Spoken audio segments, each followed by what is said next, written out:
SSC CGL exam की आप तैयारी कर रहे हैं और ये सोच सोच के परेशान हैं कि यार मैथ्स के वो कौन से इंपॉर्टेंट चैप्टर्स हैं, इंपॉर्टेंट टॉपिक्स हैं जिनको अगर मैंने कर लिया तो मेरे एग्जाम में अच्छे नंबर आ जाएंगे। आज इसी पे बात करने वाला हूं दोस्तों। नमस्कार दोस्तों, मेरा नाम है तेज प्रताप, स्वागत करता हूं आपका फुल स्कोर पे।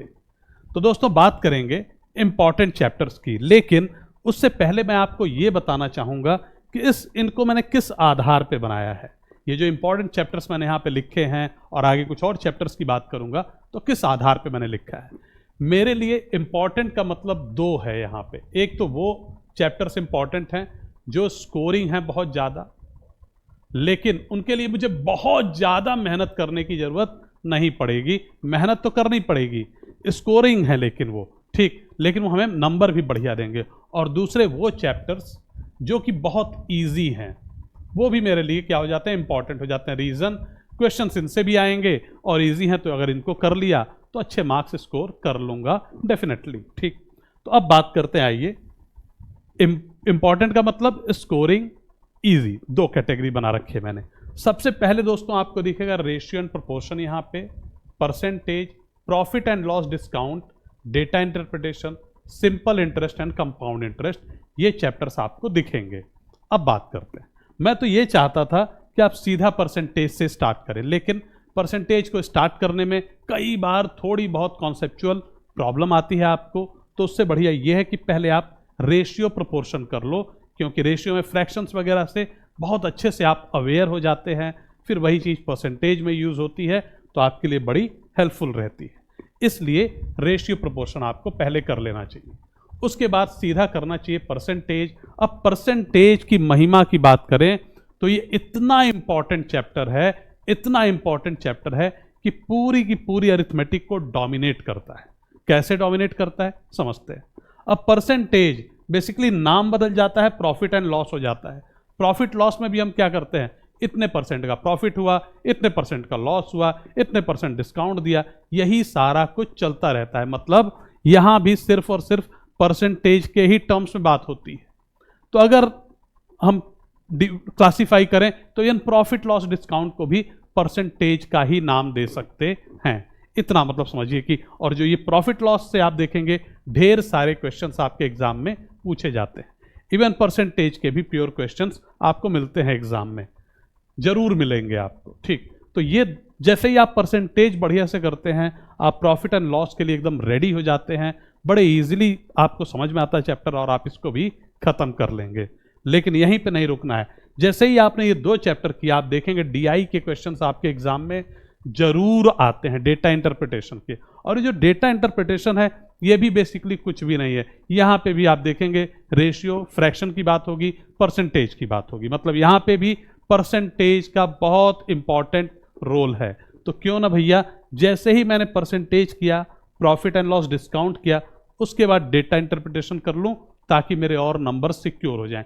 DI, data interpretation, easy topic है, डेफिनेटली आपको इसके बाद कर लेना चाहिए। इन दोनों के बाद तो आपको देखेंगे जो भी आप टेस्ट वगैरह दे रहे हैं, मॉक्स वगैरह, उसमें आपका स्कोर इंप्रूव होने लगेगा। अब इसके बाद आपको डेफिनेटली करना चाहिए सिंपल इंटरेस्ट, साधारण ब्याज। यहाँ पे भी किस चीज़ की बात होती है भाई, आपने किसी को 200 रुपये 10% इंटरेस्ट पे दे दिया, 10% ब्याज पे पर एनम, ठीक है, या आपने किसी को 5% ब्याज पे दे दिया, ठीक है। तो यहाँ पे भी परसेंटेज के ही टर्म्स में बात होती है। तो आप देखेंगे जो सिंपल इंटरेस्ट का चैप्टर है दोस्तों, वो भी परसेंटेज ही तो है, ठीक, यहाँ पे भी परसेंटेज घुस जाएगा। तो आपने ये परसेंटेज बढ़िया से किया तो ये पूरा आपका ब्लॉक रेडी होने लगेगा। लेकिन जो कंपाउंड इंटरेस्ट वाला चैप्टर है, ये थोड़ा सा पेचीदा चैप्टर है, टफ चैप्टर है। तो आप चाहें तो थोड़ी देर के लिए इसको रोक सकते हैं, लेकिन इस पूरे ब्लॉक को आप कंप्लीट करेंगे डेफिनेटली, और आप देखेंगे कि आप बहुत अच्छे स्कोर की तरफ धीरे धीरे बढ़ने लगेंगे। ठीक, अब ये एरिया आपने कर लिया दोस्तों। इसके बाद ये तो स्कोरिंग वाला था, हाईली स्कोरिंग एरिया। अब आता है पार्टनरशिप, बहुत ही इजी टॉपिक है, बहुत इजी टॉपिक। एग्जाम में आप जानते हैं आप 25 क्वेश्चन ही आने हैं, एक क्वेश्चन मिल गया फटाक से आप कर देंगे, 2 मार्क्स आपको दे देगा। तो इसलिए इसको आप कर लीजिए, टाइम कम लेगा और आपको मार्क्स दे देगा एग्जाम में मिला तो। इसके बाद दोस्तों time and work. Time and work में तो वैसे ढेर सारे टाइप्स भी बनते हैं। ये आप देखेंगे टाइम एंड वर्क में ही हम मैन वर्क डेज वाले टाइप के भी क्वेश्चंस पढ़ते हैं इसमें, ठीक। लेकिन आप पाएंगे कि इवन टाइम एंड वर्क भी एक इजी टॉपिक है, ठीक, इजी टॉपिक है। तो इसको भी आपको कर लेना चाहिए, और इसको आपने कर लिया तो आप समझिए कि ये दोनों चैप्टर हो गए। तो आपने यहां से भी क्वेश्चन जो भी एग्जाम में आएंगे हाई प्रोबेबिलिटी रहेगी कि आप कर लेंगे, ठीक, राइट। अब इसके बाद बढ़ते हैं मेंसुरेशन की तरफ। आप देखेंगे यहाँ पे ट्रिग्नोमेट्री, ज्योमेट्री वगैरह आपको नहीं दिख रही है, लेकिन मेंसुरेशन दिख रहा है। रीजन, ट्रिग्नोमेट्री, ज्योमेट्री स्पेशली आपको ढेर सारे थ्योरम्स की अच्छी जानकारी होनी चाहिए। सर्कल्स वगैरह कर रहे हैं तो एंगल्स सर्कल के अंदर कैसे बनते हैं, बाहर क्या होता है उनका, वो सारी चीजें पता होनी चाहिए। उसके बाद उसके एप्लीकेशन वाले क्वेश्चंस आप कर पाएंगे। लेकिन मेंसुरेशन क्या कहता है? मेंसुरेशन कहता है भैया कुछ हमारे फॉर्मूले हैं, वो फॉर्मूला याद करो, फिगर को समझो और फटाफट आंसर निकालो। मतलब इजी टॉपिक है, बहुत ज़्यादा आपसे प्री प्रैक्टिस की उम्मीद नहीं करता कि आप ये करके आओ वो करके आओ तभी मैं समझ में आऊँगा। ये कहता है भैया मैं एक चैप्टर हूँ, मुझे आप समझ सकते हो, ठीक है। 2D और 3D के फिगर्स मिलेंगे, उनको आप कर सकते हैं आराम से, इसलिए मेंसुरेशन भी आप कर लीजिए, ठीक। अच्छा, ये टॉपिक है ट्रिग्नोमेट्री का। अगर आपने बेसिक ट्रिग्नोमेट्री पढ़ रखी है तो हाइट एंड डिस्टेंस कर सकते हैं आप। एग्जाम में आ गया तो 2 नंबर देगा, और नहीं भी आने के इसके चांसेस रहते हैं, तो इसको आप चाहें तो रोक सकते हैं। तो मैंने क्या क्या बोला आपसे, क्या क्या रोकने को? एक तो compound interest due to its toughness, और दूसरा हाइट एंड डिस्टेंस। ये टफनेस की वजह से नहीं, इसको मैंने इसलिए बोला कि इसके आ भी सकता है, नहीं आ सकता, 50-50 प्रोबेबिलिटी है, ठीक। बाकी सारा तो आपको कर ही लेना है, बहुत अच्छे नंबर की तरफ बढ़ना है तो। अच्छा, अब आगे कुछ और चैप्टर्स की बात करूंगा, लेकिन भाई उससे पहले मैं आपको बता दूं कि लगातार फुल स्कोर ने पिछले कई सालों से लगातार सिलेक्शंस दिए हैं। तो अगर आप तैयारी कर रहे हैं, फुल स्कोर के साथ जुड़िए और अपनी तैयारी को नई दिशा दीजिए। अभी हम क्विज क्या कहते हैं, वीकली टेस्ट भी स्टार्ट करने वाले हैं फुल स्कोर पे, जो कि टोटली फ्री होगा आपके लिए। तो आप फुल स्कोर ऐप को प्ले स्टोर से डाउनलोड करिए और आप वहां से टेस्ट भी दे पाएंगे, ठीक। चलिए आगे बढ़ते हैं, राइट। तो ऐप का नाम बताया फुल स्कोर, ठीक है, एक साथ FULLSCORE, ठीक। आगे चलते हैं दोस्तों। अब कुछ और चैप्टर्स हैं, बड़े इंपॉर्टेंट चैप्टर्स हैं ये भी, लेकिन ये तो ये टफ हैं थोड़े, ठीक है। तो इनको आपको पहले तो इधर ये जो पीछे चैप्टर्स मैंने बताए, इन पे आपने बढ़िया कमांड बना लिया, ठीक है। फिर धीरे धीरे आपको आगे बढ़ना है, तभी आप आगे बढ़िए, ठीक। जैसे अलजेब्रा आप एक लंबा चैप्टर है, ठीक। मतलब अगर मैं बोलूं अलजेब्रा में आपने क्वेश्चंस करने शुरू किए, और अगर आपने 150 क्वेश्चंस कर लिए, 150 क्वेश्चंस 3 बार, तो अलजेब्रा आपके काबू में आ जाएगी। मतलब अलजेब्रा के बहुत वैरायटी ऑफ क्वेश्चंस बनते हैं, लेकिन आप मैक्सिमम वैरायटीज के क्वेश्चंस को एग्जाम में करने के काबिल हो जाएंगे। तो उतनी चीजें आपने कर ली, फिर आप अलजेब्रा कर सकते हैं यहां से, ठीक है। इसके अलावा एंगल्स एंड ट्राइंगल्स, ये ज्योमेट्री का एरिया, लेकिन एंगल्स एंड ट्राइंगल्स से क्वेश्चंस तो जरूर आएंगे, लेकिन एक बड़ा एरिया है, कंफ्यूजिंग एरिया है, इसलिए इसको आप थोड़ा रोक देंगे, ठीक है, राइट, ओके। इसके बाद नंबर सिस्टम, ये भी बड़ा एरिया है, करा जा सकता है अगर टाइम अलाउ करे तो, अदरवाइज हम इसको भी रोक सकते हैं। सर्कल्स, अगर एंगल्स और ट्रायंगल्स में आपको प्रॉब्लम है तो सर्कल्स में और आपको प्रॉब्लम होने वाली है, तो उस हिसाब से आप इसको भी रोक सकते हैं। लेकिन अगर आपने 9th 10th तक मैथ्स पढ़ी है और ट्रिग्नोमेट्री थोड़ी भी आपके ध्यान में है, तो ट्रिग्नोमेट्री आप डेफिनेटली कर डालिए, वो आपको काफ़ी मदद देगी, ठीक। इसके बाद ये जो टॉपिक है, बहुत बड़ा विलेन टॉपिक है, टाइम स्पीड एंड डिस्टेंस।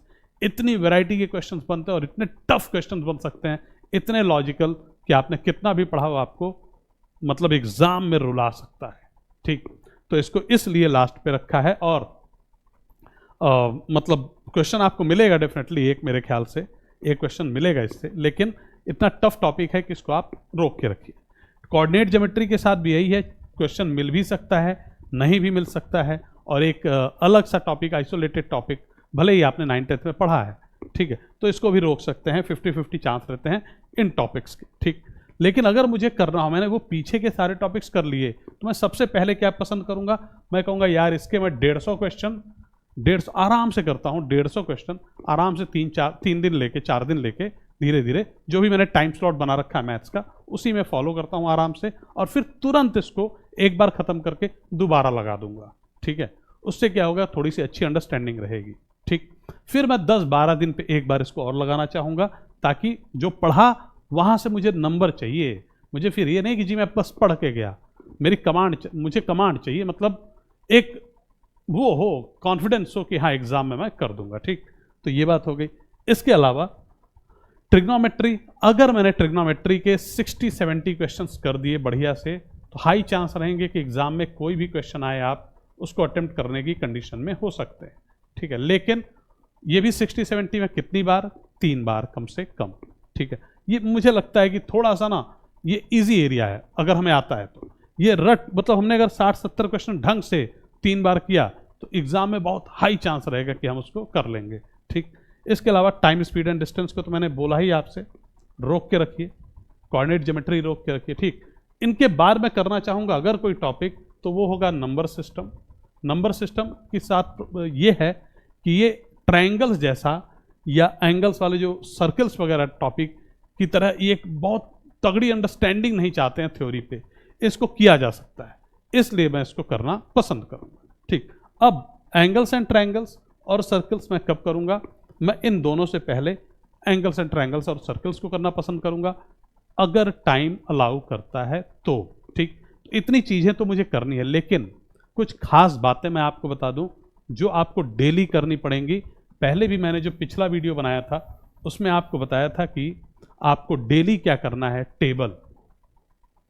ठीक है, टेबल आपको डेली कहाँ से, 20 से लेके मतलब 19 से लेके 12 तक आपको डेली टेबल लिखना है। कितना टाइम लगेगा, मुश्किल से 2-3 मिनट, 5 मिनट। जितने आपने स्क्वायर्स याद नहीं है तो भी लिखना शुरू कर दीजिए, याद करिए इनको, 30 तक मिनिमम याद करिए। ठीक है, राइट, अप टू 30। और क्यूब्स भी आप कुछ याद कर लीजिए, एटलीस्ट 20 तक, अप टू 20 याद कर डालिए। ठीक है, ये बड़ा काम आपके आ सकते हैं। राइट, इसके अलावा जितने भी फॉर्मूला हैं, जैसे कि मैं बोलूं, अभी आपसे बात हो रही थी ये टॉपिक ट्रिग्नोमेट्री के, वो सारे फॉर्मूला मैं हर दूसरे दिन लिख सकूं, मेरी ये बिल्कुल कोशिश होगी अगर मैं तैयारी कर रहा हूं तो। नहीं लिखूंगा और फिर एग्जाम में जाके दिक्कत होनी है। ठीक, तो फॉर्मूला आपको डेली लिखना है, जैसे ट्रिग्नोमेट्री का आपने लिख लिया, आप देखेंगे इवन अगर मैं बात करूं इधर आ जाऊं तो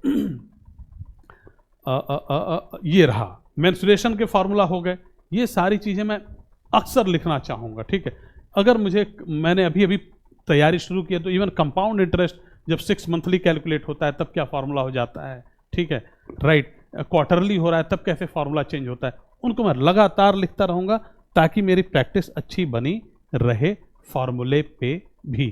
ठीक, ये बात हो गई। तो इस तरह मुझे डेली फार्मूला लिखना है, टेबल, स्क्वायर, क्यूब्स लिखनी है और तैयारी करते रहनी है। कुछ और ख़ास बातें जो कि आपके सिलेक्शन के लिए बड़ी ज़रूरी हैं। एक बात यह है कि कामनेस इज़ वेरी इंपॉर्टेंट, आपका काम होना बहुत ज़रूरी है।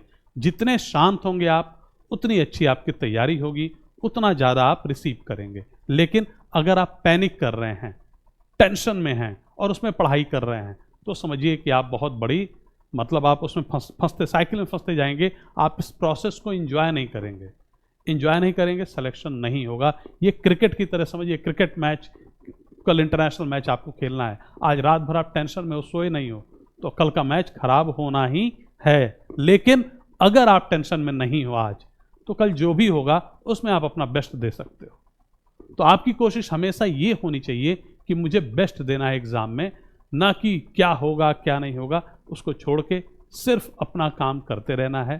ठीक, जैसे भगवान कृष्ण ने गीता में कहा है कि कर्म करते रहो लगातार, फल की इच्छा मत करो। तो लगातार कर्म करिए, खुश रहिए अपने कर्म से। डेली आपने अपनी मेहनत कर दी, दैट इज एनफ, वही मैक्सिमम आप कर सकते हो। ठीक, तो ये छोटी छोटी चीज़ें, लगातार इन चीज़ों पर मैं आपसे बात करता रहूँगा, राइट, मोटिवेट करता रहूँगा, जिससे कि आप सिलेक्शन आप पहुँच पाएँ पास उसके। ठीक है, so with this I am ending, thank you everyone, मिलते हैं नेक्स्ट वीडियो में।